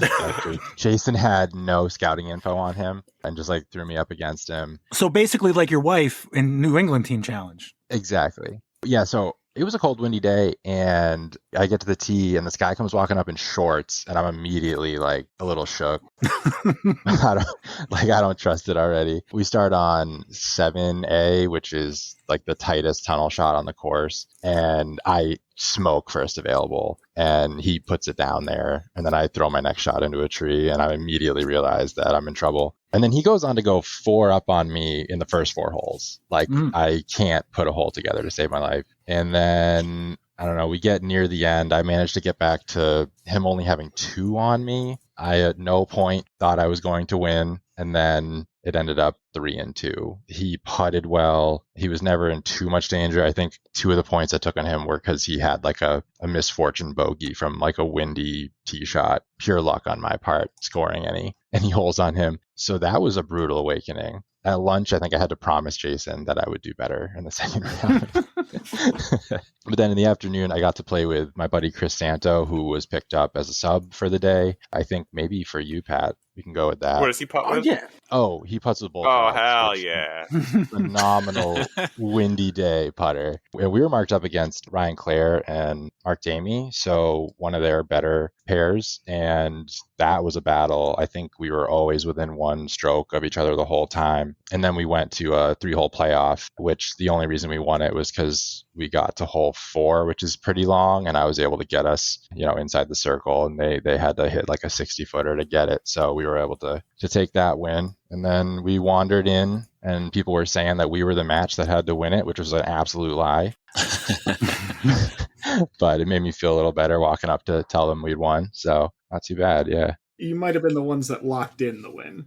I don't think so. We were 6-12 in the morning, and then 6-12 in the afternoon to make a final score of 12-24. So I think us walking in had nothing to do with us winning. I think Harley was just being nice. As far as New York Team Challenge goes, with me, if Jason needs somebody, I'll always play almost. I mean, obviously if something comes up, but for the most part, I'm available. But the closest course for me is J Park, and that's like an hour and 15. So most every course is an hour and a half, usually 2 hours. So if he got somebody closer, I'm always willing to just be like, okay, I'm good.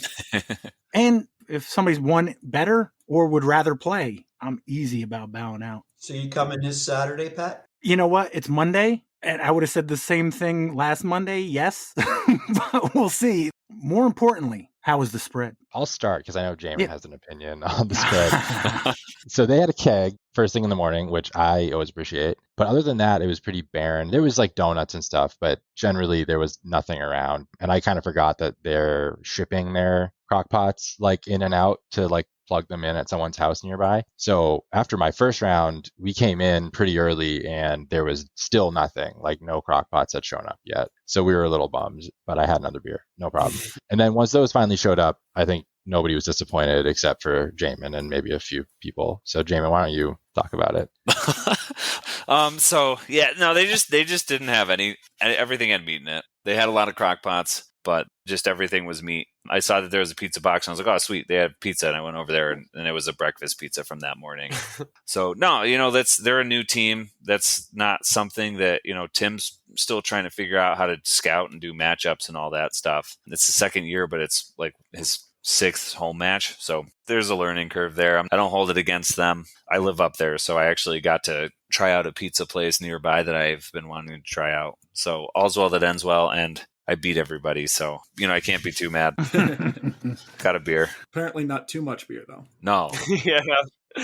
Oh. Not enough for them, right? That's something I'm going to be the asshole at some point on the New York Team Challenge thing, and we're in a race to the bottom, and I don't want to see it continue. How do you mean? So what they're referring to, and he means it 100% nice. It's not him on any level. I think it's very common, and it's worrying the way it's going is somebody was like, oh, hey, don't worry, Mind Kill, we finished the keg for you guys. And I was like, sorry, we didn't drink too much. Like, yeah. This is a thing where if you go to a team challenge match, unless there happens to be a married couple on the team, you're going to see exactly as many cars as you see people playing. Mm-hmm. Everybody's driving themselves. It's frustrating that everybody's like, here, drink more, drink more, drink more. It's like, guys, let's have a fun team challenge. Let's not have a fucking memorial tournament for somebody in a couple years. We're adults. Mm-hmm. It feels like I'm in college sometimes when people are pushing alcohol and stuff. It's something that if this keeps being a big staple of it, it's like a worrying thing, and that's fair. I hate to be the asshole about it. I love having a beer as much as anybody else, or 2 or 3, but like I'm going to be responsible with it. And I don't like the attitudes that are bringing towards that. I don't want to feel like I need to finish a keg at a sporting event that I'm playing in. And driving 2 hours too. Yeah. I always looked at that last year. It was one of the things when I was thinking about, jumping in this year is like, I saw some of the posts and the banter back and forth. And even if you figure 50% of it is bluster, I was like, that's a lot of blustering going on. How many kegs we got to have at finals and stuff like that. I'm like, huh? Yeah. How much are you guys actually drinking? And then are you getting in a car and driving? Yeah, I don't know. I might be overblowing it. No, it definitely happens. It's not just for disc golf. I feel like it's all like post-collegiate, semi-professional or amateur sports is like you kind of find out how many people maybe overdrink. Same thing with like when I was playing a lot of kickball is same thing that you said, Jamin. You would see the same number of cars at the park that you would see at the bar. And then you just watch the people at the park crush a 6-pack or whatever in an hour game and then go to the bar and then do the same thing. It's like, and there's definitely across like all of Team Challenge and a lot of disc golf events in general, but a lot of people might need wake up calls.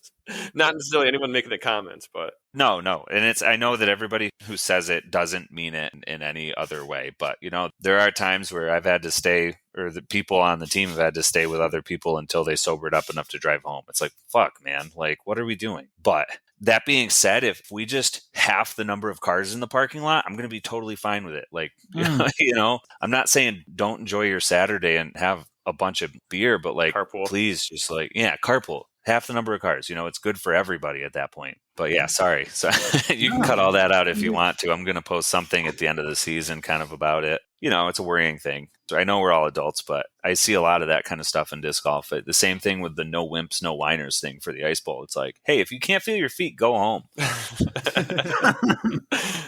Yeah, no, it makes sense. I'm sorry, like there's no place for bullshit machismo with stuff like that. If you're endangering yourself and others, you're not macho, you're a dumbass. I like it. That's going to be the new thing for Ice Bowls. You're not macho, you're a dumbass. Sorry. No, you make good points. Yeah. I sound super bitter about it, but I had a great time at the match. Everybody there was awesome. Even the people who were joking around about not finishing the keg, I know they don't mean anything by it at all, but I do worry about where it leads. Yeah. I feel like every single year people are just bringing more and more. But why don't we finish it off with a quiz? Sounds good. Sorry to kill the mood.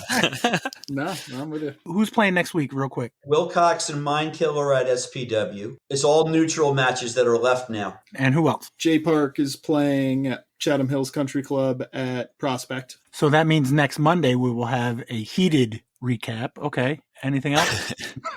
Just to add to that, I was informed that my sister is playing for J Park. Oh, hell yeah. So... And actually, we're going to put her up against you and make you guys take a penalty point so we can still watch her beat you and finally find out who's the stinkiest of the pots. And is there one more? Who's playing at Heiser? Saratoga and the other team. CPS and Saratoga, I think. The other team.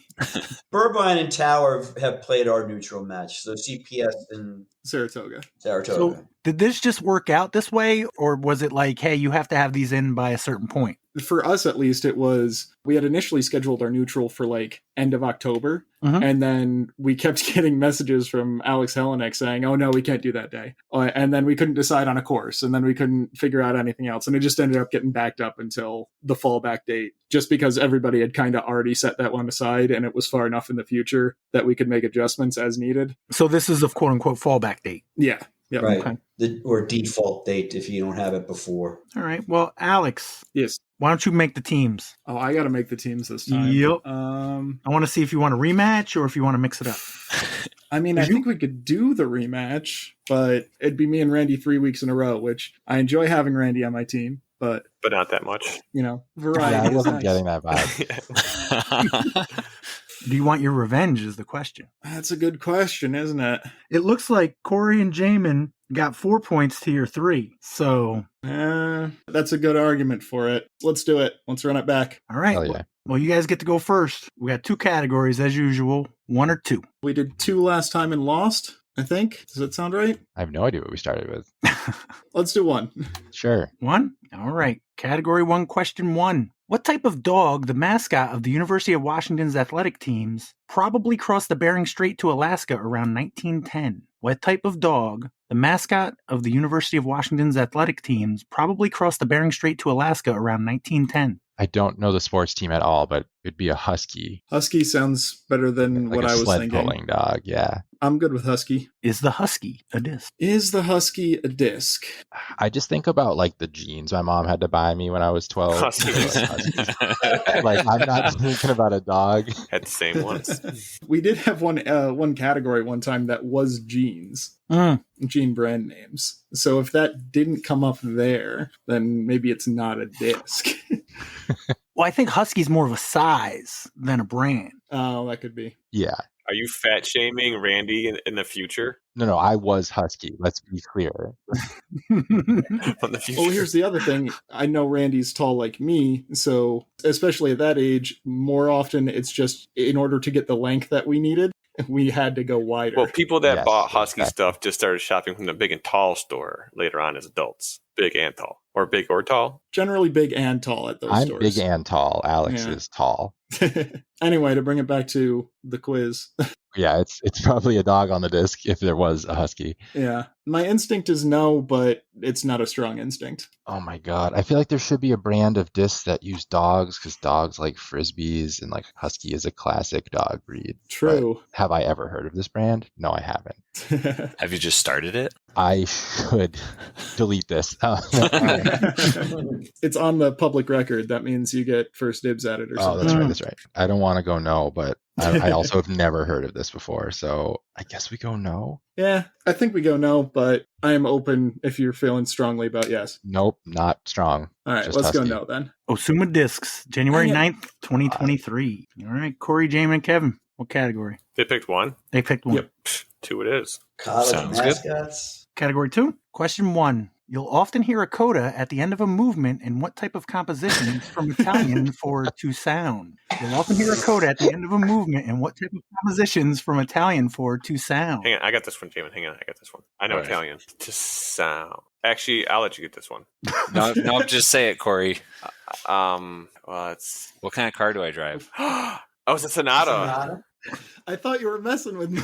Me too. That's what I have to assume it is, like sonorous, sonata. Which was the answer to the question? You want me to repeat the question? Please. Yeah, please. You'll often hear a coda at the end of a movement in what type of compositions from Italian for to sound? What type of movement? And I've learned that sonatas are movements, and movements are kind of like tracks in an album. Hyundai has never made a tracked vehicle, but they do make sonatas. So hereto, though, I believe the answer was sonata. Is that correct, Jamin? I do think it's right. Okay. This would be really shame. I mean, you went to college for this, so I'm just saying.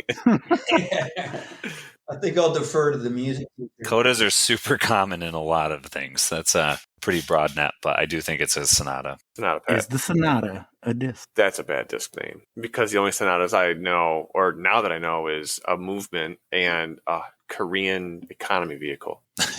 The timing would be way too perfect if they came out with a sonata recently. It's got to not be a disc. I'll go with no. No. Kevin, you are correct. Nice. Alex and Randy, what category would you like? No preference. What you got, Randy? Well, if the first category is mascots, I don't know how well we're going to do. True. But if the second category, music composition, I don't know how well we're going to do.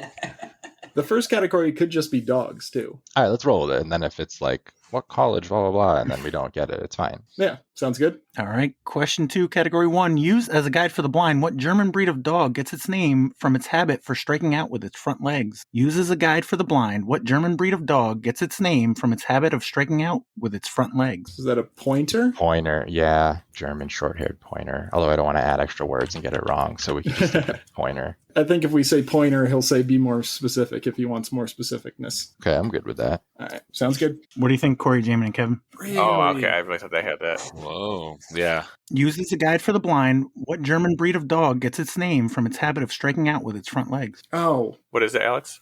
I'm not telling you. Striking out with its.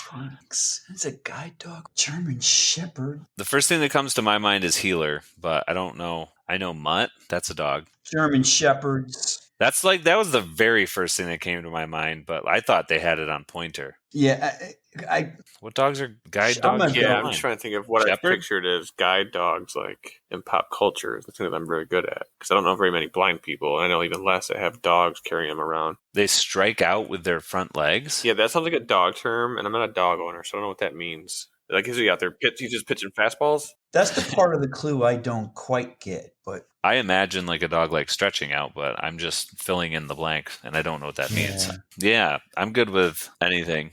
Shepherd, healer. I don't know. Shepherd. What is a healer? I'm starting to think disc or no disc. Are healers like Is a shepherd what a disc? Koch has? I actually don't know. Australian Shepherd dog, I thought is what it Koch Yeah. has, but Oh, it might be a I guess healer. I don't know what a freaking healer is. know. I say shepherd because I don't know anything else. Yeah.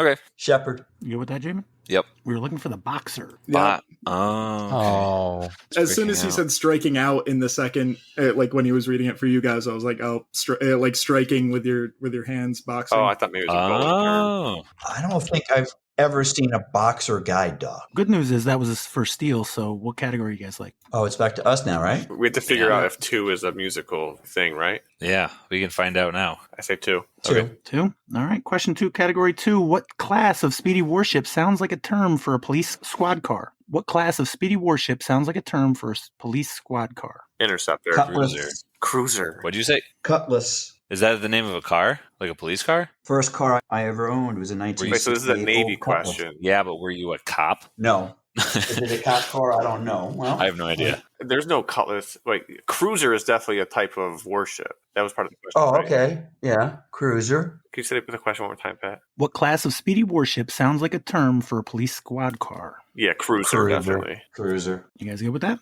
Yep. Is the cruiser a disc? Good job, Jamin. Is the cruiser a disc? I mean, That's a good disc name. That would, yeah. I would say yes, because of course it is. Sounds good to me. How can you argue with that? You can't. I don't know. Kind of a no guy. Overruled. All right, what we're going with now? No, well, Corey just overruled me. Oh, I thought he was saying he was overruled. I'm obviously fine with which either one. I really like it as a disc. Okay. Yeah, it does sound like a good disc. And name. it's a great name for a disc. All right, yeah. Convinced them. Let's go with that. Show me yes, Pat. Discraft, January 1st, 1987. Wow. Old school Discraft. Wait, was Boxer a disc? Did you say it was or it wasn't? Was not. It was not. Okay. All right, Alex and Randy, down 4-1. What do you got? 1 or 2? Sounds like we got car types in the second category or dog types in the first. This is definitely my weakest subjects. I'm not particularly feeling good about either of them, so Perfect. Do we go to cars? Corey knows cars. Corey's a car guy. I am. Tim Allen, Home Improvement. He didn't work on cars. Well, He's he had the the tool guy. yeah, He did. Corvette in the garage, that little red thing. Oh. I mean, his whole show was like, oh, whatever. Pretty sure that's what he wrecked when he was doing Blow. Oh, all right. I say we go 1 because it's less likely for Corey to steal it. perfect. All right, question 3, category 1. What breed of dog represents over 30 colleges, including Yale and Mississippi State? What breed of dog represents over 30 colleges, including Yale and Mississippi State? Is that a bulldog? Oh, that sounds good. I'm not 100%, but I'm pretty sure Yale is the Bulldogs. Yeah, I don't know college sports like at all. You're in charge, Alec. I don't know Mississippi State, but yeah, I think Yale is Bulldogs. I don't know. Send it. Sounds good to me. Is the bulldog a disc? And to be clear, this is the bulldog, not the bullfrog. Bulldog. Mm. They missed it. They almost had it. Almost. Bulldog seems the most likely out of the 3 that we had so far to be a disc. I agree. A dog disc company. I feel like Bulldog would be a fun one. Yeah. It seems like, one of the more popular ones. So like it doesn't even technically have to be a dog disc company to do it. Yeah, I say we go with it. You guys good? Yes. Innova Champion Discs, July 8th, 2004. Ooh. 4-3. I like how they put all the weight on my shoulders as if Jamin didn't answer both of these questions. I say we go back to 2 again. Right? You guys go with category 2? I am. Stick with 2. Question 3, category 2. The Indian name for Mount Rainier is also the name of what major city about 40 miles away? The Indian name for Mount Rainier is also the name of what major city about 40 miles away? Indian name. Shit. Anybody ever been to the Pacific Tacoma? Northwest? Tacoma is a TL. There we go. Jason Gorsuch. Yeah, in the well, house. that's old Jason Gorsuch. He's a Tundra guy now. Oh, okay. Tacoma, My no, bad. that's a Mike Sorry, Schwartz Jason. guy. Yeah, Mike Schwartz call out. I like Tacoma. If you like Tacoma, Kevin. I think that's a great answer. I mean, I actually in that area for a little bit when I was in the service. Is there like a town of Corolla or Camry? Fort Lewis, Washington is not far from Mount Rainier, which is actually a home of a Ranger battalion. I think you're right. I know. I think Tacoma sounds pretty good to me. Tacoma. Sure, yeah. Is the Tacoma a disc? I also have a Tacoma, Corey. Oh, you do? If you want to put me on the list of Tacoma guys. Oh, I thought you were just a Prius guy. No, I got a Tacoma, Prius. Yeah, Oh, well. I'm a Toyota guy apparently. Okay. He's a Prius guy when he drives 2 hours. That's smart. Yeah, no. I'm a 50 miles to the gallon guy when I drive 2 hours, and not a bench seat because my Tacoma's got crank windows. It's nothing. It's all basic. That's what I approve of, Pat. I knew I liked you for a reason. It's not made for like long trips. You don't need all this fancy stuff. Back in the day, you had to crank your own windows down. It wasn't at the push of Yeah. a button. You couldn't roll the back passenger window down from the driver's seat. You had to park, get out, and then go crank it down. Can't get up a hill in the snow because it's rear wheel drive. No, that's my Tacoma, baby. You had to plan your routes out, so you only went up to like a 3% maximum grade, like less than an actual train car. Exactly. Is the Tacoma a disc? I don't think so. I don't really like it. I don't know what else the word Tacoma could be used for. other than a town and a small pickup truck. Like I said, I'm a no guy. All right, no, it is. Yep. No, You wait, are what? Correct. Oh, Yeah, no. Oh, I thought Corey said like no comma it is, and I'm like, wait, where did that? Oh yeah, no, I did I say no. It understand. is. Yeah, you're right. Never mind. The punctuation is the same regardless, but I just misunderstood. All right. all good. Alex and Randy. Back to one. Yeah, we're not back to one. We're just always doing one. Stick with one. Yep, stick with one. All right. Question 4, category 1. Charles Darwin was just 22 when he boarded what ship to begin his 5-year round-the-world voyage? Charles Darwin was just 22 when he boarded what ship to begin his 5-year round-the-world voyage? Do you know this one, Alex? I don't. Okay, I do. It's the Beagle. Ah, nice. You guys good with that? I'm good with that. Is the Beagle a disc? Beagles are even more popular than bulldogs. I feel like this would be popular. I don't know. It's more popular, but it's less like, I mean, Beagle's like a hunting dog, isn't it? Yeah, but like every Beagle you meet is like fat and loud. Yeah, exactly. That was my thought, is like, when I think Beagle, I think Snoopy. I don't think, If you're going to name a dog a disc No. beagle, then you name it Snoopy. My thought is yes, but it's not a strong thought. There's been a lot of no's. True. I'm okay with going yes. Sounds good to me. Perfect. Yes? Yes. Yeah. I'm sorry, no. Dang it. I will say I have gotten comments, Pat, on your trademark. I'm sorry, no. Like that's what should Good be, or bad? Good. Okay. And it cracks me up every time too. But that's what needs to be put on some merch. Is just I'm sorry, no. Sorry, no. What category? I think we stick with 4. 4. I mean 2. I mean the question 4. Yeah, that's secret answer. I knew what you The were secret going for, menu. Cole. All right. Question 4, category 2. Jimmy Carter's novel about the Revolutionary War in the Carolinas was named for a nest of what animal? Jimmy Carter's novel about the Revolutionary War in the Carolinas was named for a nest of what animal? Well, there was a successful Southern general whose nickname was the Swamp Fox. Is that a car? I was gonna say viper. So a nest of animals would be the foxes, and there is a car named the Fox, isn't there? Well, the only thing I can think of is there was a generation of Ford Mustangs that were referred to as Fox bodies, but there is definitely a Viper. Do snakes are there bungalows called nests? I don't know. Wait a second. They're talking about the Revolutionary War. Kevin, weren't you around back then? Almost. He was when Jimmy Carter was president, right? I was.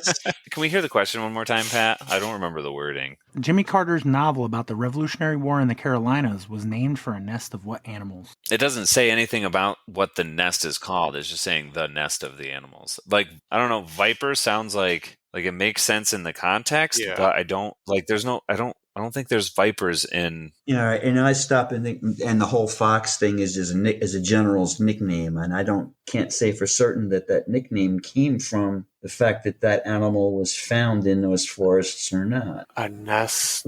Is a hornet a car? And I'm thinking disc golf things. Hornet nest? Wasp? Hornet is definitely a car. Yeah. Yeah. Back in the day. There's no wasp, right? No. Hornet No. is a good. I like that. I like that as a guess. It's the name of a disc golf course. I don't know if that's too on the nose. Yeah, I'm blanking out on the animals to even make a connection to cars, which is why I'm struggling. But you're doing pretty good Yeah. with it. I've got hornet or viper. I'm fine with that, either of those. Well, hornet's nest is a common phrase. yeah. I like hornet. Yeah. Jamin? I want to say viper more, but if you guys want to go with hornet, I'm all for it. I say hornet. All right. Is the hornet Yes. a disc? Good job, Oh, guys. James just crushed it. Charlotte Hornets, nice. All right, Yeah. makes sense now. I kind of like it as a disc name. Why didn't we think of that? Hornet. I mean, it goes along with wasp and buzz, Yeah. right? Drone. Yeah. Drone. Maybe that's the old one that nobody uses anymore, like the cruiser. Yeah, like the cruiser. I say yes. Yes. You guys agreed? Yes. Discraft, November 19th, 2010. Nice. All right. Alex and Randy, 1 or 2? I would have said Viper on the last one. So. Oh, I was set on Hornet from the get-go. Oh, all right. I don't know, man. I don't know. We got to get our disc or not disc part right. Mm-hmm. Let's go to 1. I think we're doing all right with that one. Sure. All right. Question 5, category 1. A flexible spine allows what breed of dog to have all 4 feet on the ground at the same time when galloping? A flexible spine allows what breed of dog to have all 4 feet on the ground at the same time while galloping? I'm just picturing like a noodly greyhound. Yeah, and Greyhound was my thought. Galloping made me think of races, and I'm pretty sure they do Greyhound races. Not in the state of Florida anymore. Yeah. Oh, that's Random good. tidbit. We could just cut that state off. I mean, it's really.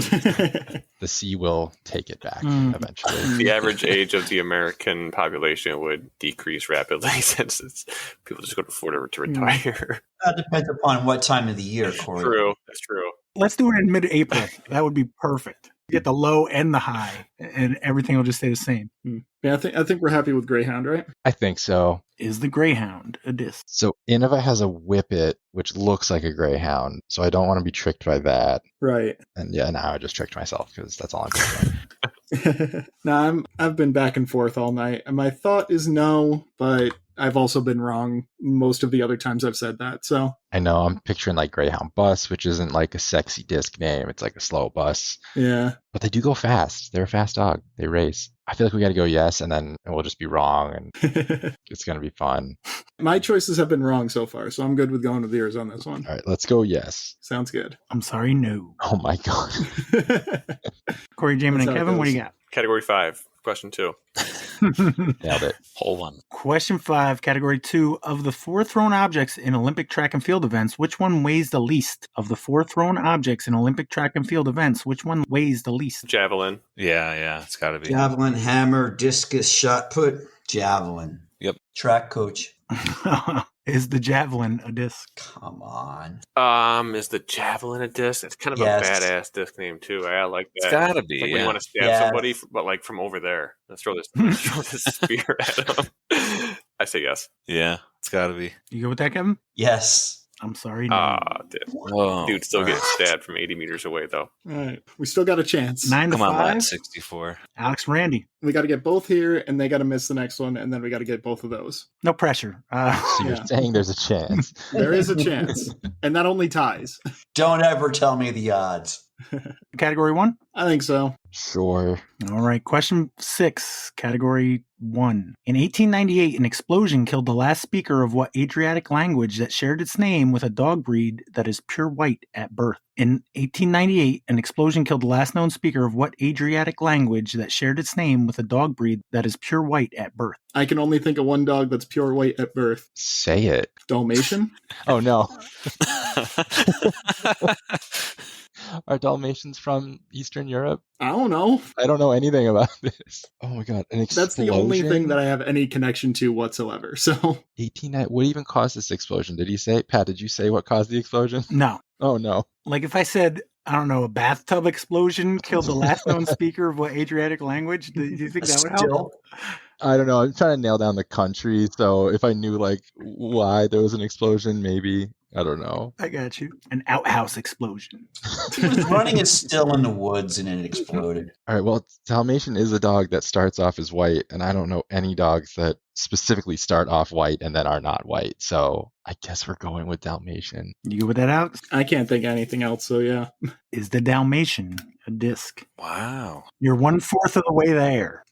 Yeah. There's only been one dog disc so far. The Husky was a disc. The Bulldog was Oh, a sorry. disc. There's been two. There's been two. Okay. Greyhound, we said yes, but it was no. The Beagle wasn't. The Boxer wasn't. Yeah. People Of just the don't 6 like that I've dogs. seen, Dalmatian is definitely the one that I would have put last on my thoughts of ones that Yeah. would be a disc. Yeah, which they're is just making me angry. think we should say yes. Oh no. I agree with you. It doesn't sound like a good disc game, but do we go big or go home? I don't know. I've been wrong pretty much every time I said anything, including the times I tried to defer to you. So I got nothing. I want to say no. It's not a good disc game. Let's go with no then. Let's go no. It doesn't seem like a good disc name, so I'm happy with no. You are correct. Ooh, Nice. Good call. still in it. All right, final question. Corey, Jamin, and Kevin. Toyota brought back what sporty car in 2019 after the initial 4 generations were produced from 1978 to 2002? Toyota brought back what sporty car in 2019 after the initial 4 generations were produced from 1978 to 2002? Supra, which is actually just a BMW, the new one. You guys Sounds agree? good to me. Sounds good. Is the Supra a disc? Also a badass disc name for car guys. It does. Oh, yeah, it does sound familiar. I want to say it's one of Drew Gibson's new discs. Finish Line. Sure, yes. I'll go with that. Can you give me a date, Jamin? No. Finish Line Discs, September 26th, 2022. Nice. Congratulations. We're going to have to break you guys up now. Yeah, it has not been working for us, Randy. It was a good run. If it was not for the disc or no part, you guys got most of them, right? Yeah, we got a lot of the answers, but I was definitely off my game when it came to disc or not disc part. I was so ready to say Pyrenees when you said Dalmatian. I didn't think Dalmatian could be right at all. I just assumed that all dogs came out looking transparent and white. See right through to their organs. Yeah. Just a sack of meat. Apparently, people haven't watched 101 Dalmatians. I've watched it multiple times. I was going to say, except Randy. I mean, that's the only reason I knew it. All right. Well, thank you, Jamin, Corey, Randy, and Alex. And thanks for coming on again, Kevin. And sweet up. Thanks, Pat. Thanks, Pat. Thanks, Pat. Thanks, guys.